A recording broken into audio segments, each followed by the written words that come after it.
my family, a part of them, they get killed. And I don't like to see people get killed. Those people that died, they was really close. I miss them like hugging me because I can't really hug them. In 2015, nearly 3,000 people were shot in Chicago. That's an average of one person every 3 hours, more than any other city in the country. What do the streets mean to you? They shoot people too much around. Have you seen that a lot? Yes. How old were you the first time you heard of someone getting killed? 7. In this neighborhood, well, it's not civilized at all. You know, every day you gotta duck and dodge from bullets because people stand outside and actually have shootouts. Life in Chicago's poorest neighborhoods can sometimes feel like a war zone. Where did the bullets hit you? In my chest. I got hit in the stomach, my pelvis, the back, and in my butt, and the leg. You know which blocks to walk down, you know which ones you don't walk down. Always just like pace, look out, because anything can happen anywhere. There's no place to be safe. Children are growing up without a baseline of safety. What are the long-term impacts of this continuous exposure to violence and trauma? Every day it's hard waking up knowing, like somebody you know will probably get shot today. Do you feel safe in this neighborhood, Laurie? No. No? Why not? Because it's a lot of killing going on. Fault Lines is in Chicago to examine the psychological toll of gun violence on kids in some of America's most dangerous and most neglected communities. Do you think there's lots of other little girls like you who've experienced this? 15 shots fired, 4800 West Adams. 4 shots on the block.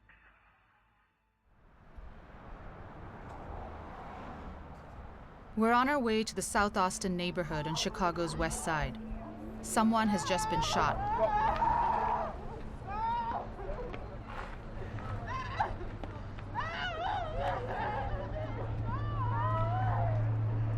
People at the scene tell us a young man named Terrante Atkinson had been shot. That could be my son. And that's the hard part about it. Because it could be anybody, kid. That's why you gotta stay prayed up around here. You gotta pray first. Pray for your kids. Pray for them to come back home to you. Tonight, there have been 4 shootings. 4 shootings just tonight. In this neighborhood? From here to the next corner. We grew up in the neighborhood. That's something you're used to. This something, you don't want to get used to, but we are used to it. A lot of killing here. Terrante died that night. He was 20 years old.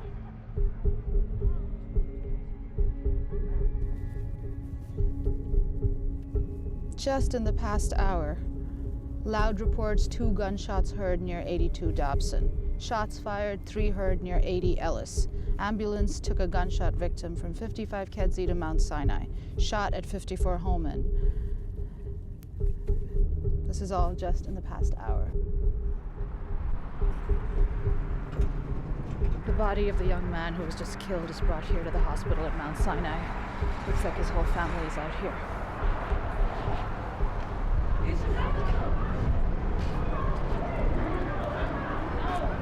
I'm angry. I'm tired. All our black young men, especially our babies, they haven't really got a chance to grow up.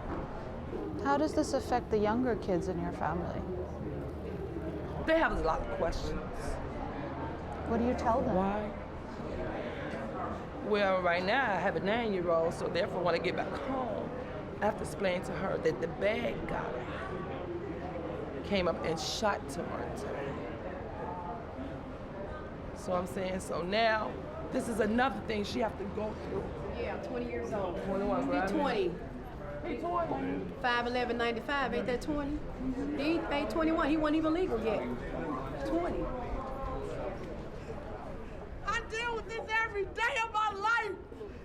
Every day of my life, I have to deal with Stalin with them babies. They miss their daddy. 3 damn kids. They got to deal with them not having their father every day. Them cars are getting killed. Where's my daughter? These motherfuckers are helping cool.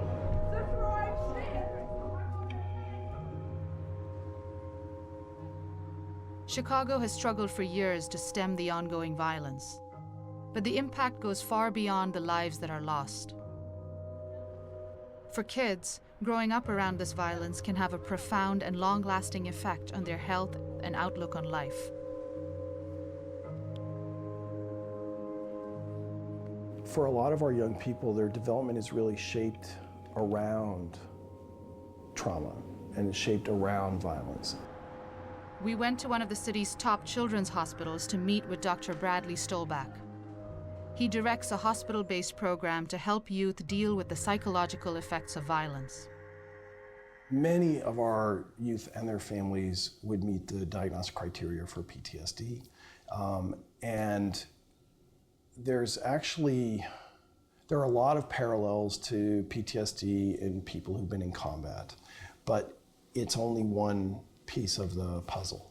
Developmental trauma disorder is an attempt to describe the impact of trauma on young people who've been through ongoing, repeated, extreme violence. The main thing is that it's not single episode kind of thing, it's ongoing. So the violence and the threat of violence is ever present. Turn it around, turn it around, turn it around. He's gonna turn When you consider that this year so far we've had 2,500 people shot, and then you consider all of the loved ones, all of the witnesses, that there are literally thousands and thousands of people who are directly affected by this every day who are not offered any kind of support or help to deal with it.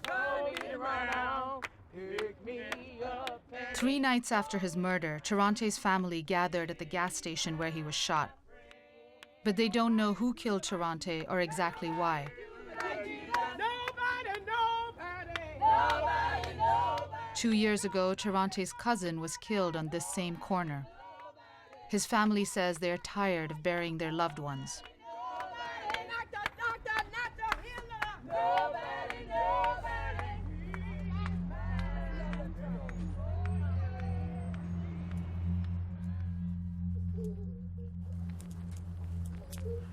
Are those the marbles you picked up from there? Yeah. How many did you get? A lot. Y'all are holding up pretty well. It's just been a few days. When I was found the other day he passed, I was shocked. You were shocked? You never expected something like this, right? No, not that soon. He was only 20, so. Do you feel safe in this neighborhood? No, not over here. No?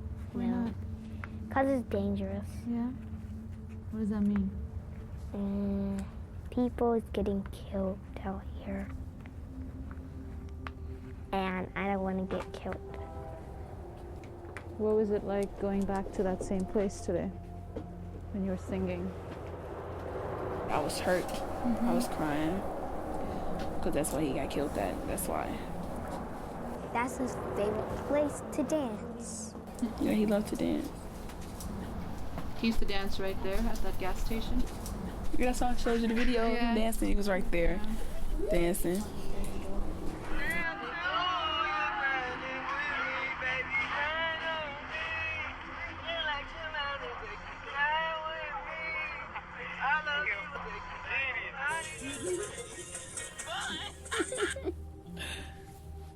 Is that how you like to remember him? Yeah.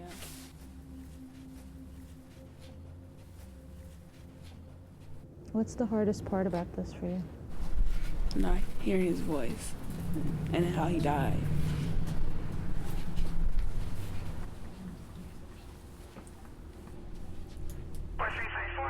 I'm on the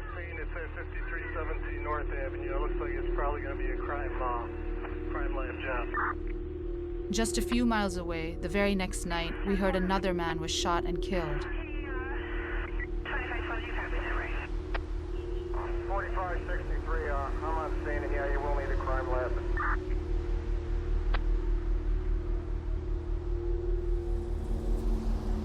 This whole place is a crime scene right now. Looks like the body's already been moved. The man might be in the hospital.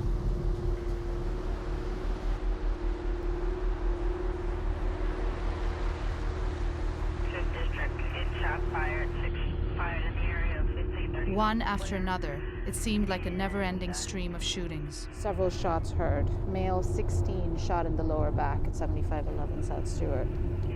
Not one night goes by in Chicago without gunfire.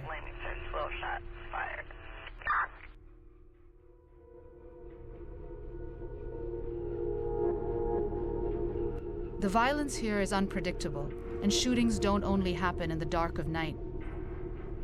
A young man was shot and killed on this residential corner just minutes before we arrived at the scene. People here blame petty fights between gangs for much of the violence and say it's only getting more indiscriminate. Shootings are most frequent in the poorest and most under-resourced parts of Chicago, where local schools have been shut down, juvenile arrests and unemployment are high, and programs for youth are scarce. We're not far from Englewood, a notoriously violent neighborhood in the South Side. In the neighborhood, you can't really feel safe. You just have to not expect things to happen, or don't hope for things to happen, or pray that things won't happen. 15-year-old Rosalind Collins comes to this boxing gym to escape the violence on her streets. Crusher's Club is a safe haven for local kids. How many people who you know have gotten shot? Plenty, I don't think I can count them. And how many people have died because of gun violence? Plenty. That you know? Is that pretty normal around here? Yes. Like if you don't know somebody that's gotten shot or that's gotten killed, like you're weird or something. Like you gotta know someone who's got killed. Like everyone has a shirt that says "Rest in Peace" on it. I have dreams where things that happen in reality don't really happen. You know, like my dreams, people can't get shot. You cannot get shot. It's impossible. I don't know why, but it is. Like, people have superpowers? No, you just can't get shot. There's no guns. And they're not stupid people. There's nobody to influence the kids, you know, to hold a gun and everything. You know, most of them are not real gang bangers. They just claim the gang because, you know, they have to. They live on that block. You live on this block, you automatically part of that block, because if you on somebody else's block, even if you don't gang bang and they know you from that block, then you're getting killed, so why not gang bang? Like, there's no one out there trying to help them, trying to get them off the streets, getting them any alternative. So every day they wake up knowing, you know, like, I might die today, but I'm gonna die knowing my brothers are still with me. And, you know, when they join the gang, they're not looking for anything but love and respect, and they get that.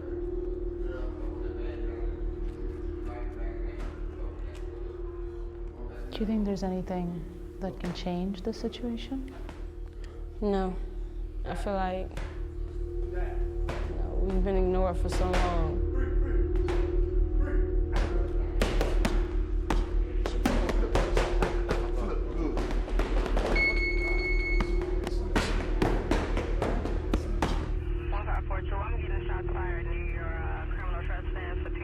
We're in the most economically and racially segregated place in the United States. We have people living in communities where they have very little opportunity. They have no access to a lot of the services that people in other communities have. Dr. Stolbach's program reaches about 250 kids a year, just a small fraction of those who are impacted by trauma. When you're constantly exposed to violence or constantly under threat, or you feel as though you're constantly under threat, the parts of the brain that are involved in learning get shut off. And what happens is the surviving brain takes over. And so they're constantly in survival mode. They are functioning. It's not that they're not functioning. It's that they are functioning with very little sense of a future, very little hope.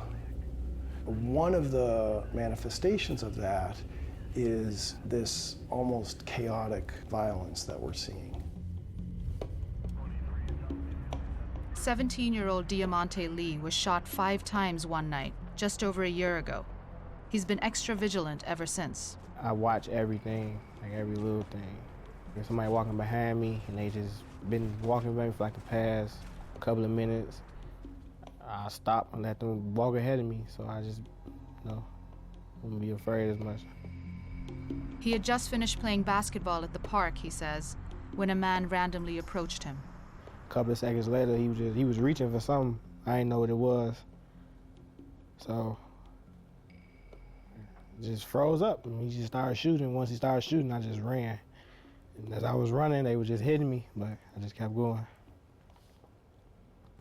I was asking myself, why did this happen to me? But the best thing for me not to do, I just didn't panic. I was just trying to breathe and stay calm. What were you most worried about at that moment? Dying, really. But I don't give up that easy. So. From being through something like this can really affect your mind. You think so many things that a person my age shouldn't really be thinking about. And it's real scary. Yeah, what was the scariest part for you? I mean, jumping up in the middle of the night, cold sweats, yelling, screaming. It was like just hearing the sound of the gun, of you being shot over and over, it's scary. It really bothers you. You could actually hear the sound. Yeah, then it's like after you wake up from it and your ears just ringing. Diamante has worked with counselors at Cook County Stroger Hospital since he was shot to deal with the symptoms of traumatic stress. But he still doesn't always feel safe. One day I went up there just to see how I would feel, and I actually stepped in the spot I was shot, and I was just like, no, I ain't coming back here no more. I had cold chills, I was shaking, and just made me think about that night, so I'm like, I gotta go. Just by being there? Yeah. So you don't go to that park anymore? No. When a person has been through a lot of trauma, almost anything can be a trigger. And by a trigger, that means that it's something that's going to bring the trauma to the forefront, whether consciously or unconsciously. If people are essentially walking around in survival mode all of the time, and they haven't been given the support that they need to develop the capacity to regulate their own emotions and behavior adequately, then they are at any moment ready to go off and do something. All that matters is, what do I need to do now to survive?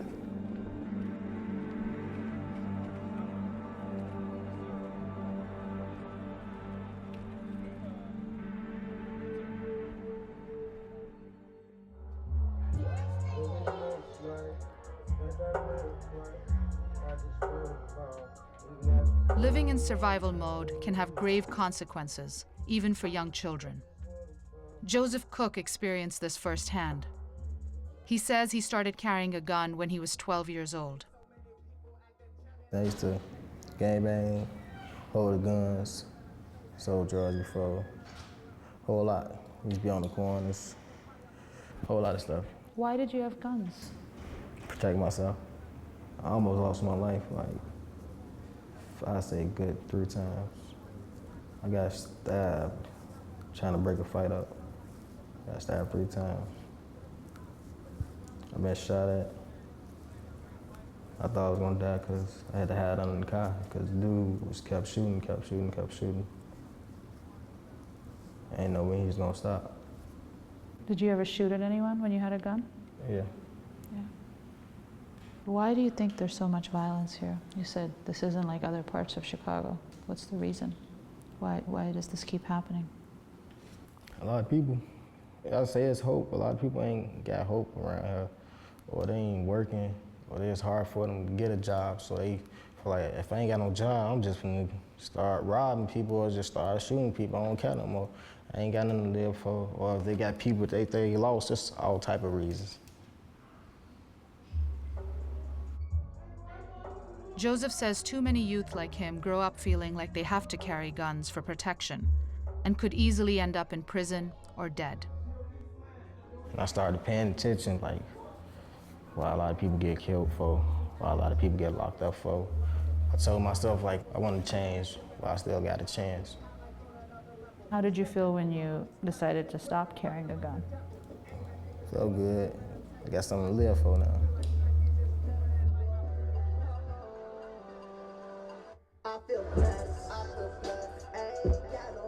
Many of our young people will tell us if something doesn't change, somebody's going to get hurt. They don't want to hurt people, but they're walking around with rage, they're walking around with incredible pain, loss, sadness, grief that is so tightly contained all the time that when something triggers it, it can blow with a tremendous amount of force.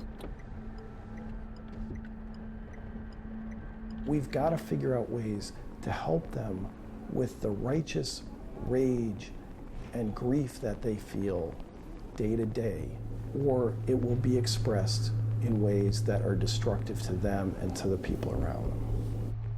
Yea, though I walk through the valleys of the shadow of death, I will fear no evil, for thou art with me. Thy rod and thy staff that comfort me.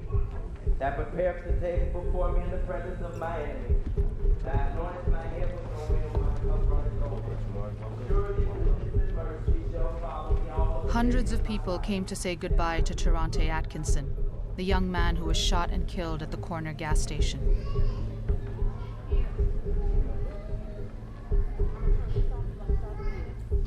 Police are still investigating his murder, but his family is unsure they will ever get any answers. Last year, less than 50% of murders in Chicago were solved. And residents say they have little trust in the Chicago police or the authorities.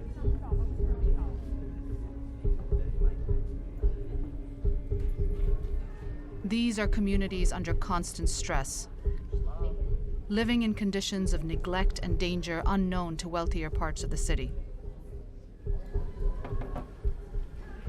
As the shootings continue, another generation is coming of age, traumatized and engulfed by violence, with few resources to support them.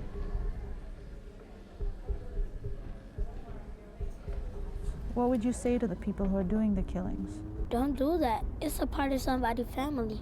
You never feel like how people get dead, so don't do that to us. You think they understand that for every person that was killed, there's like a little girl like you who misses them? No, they don't understand. Because if they would stop. I just don't want nobody else to get killed.